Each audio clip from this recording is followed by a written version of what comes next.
আপনারা সকলেই জানেন এখন পিতৃপক্ষ চলছে। তো পিতৃপক্ষ কি?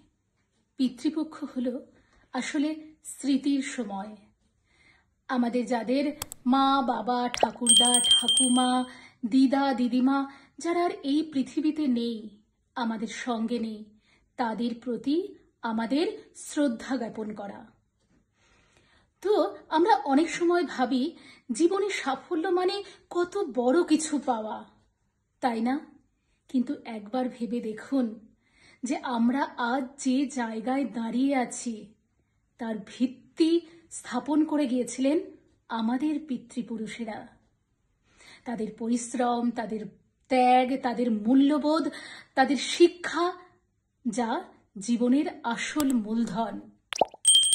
তো পিতৃপক্ষ আমাদের মনে করিয়ে দেয় যে কৃতজ্ঞতা প্রকাশ করো, যারা নেই তাদের স্মৃতি থেকে শক্তি নাও, আর সব থেকে বড় কথা তাদের মতোই নিঃস্বার্থভাবে মানুষের জন্য কিছু করুন।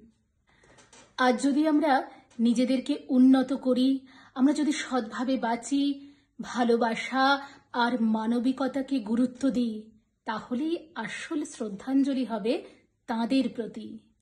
বন্ধুরা, এই পিতৃপক্ষই হোক আমাদের জীবনের নতুন শপথ।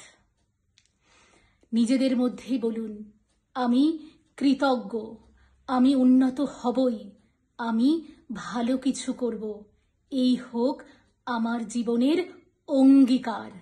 কারণ পিতৃপুরুষেরা স্বপ্ন দেখেছিলেন তার ভবিষ্যৎ প্রজন্মরা একদিন ভালো কিছু করবেই।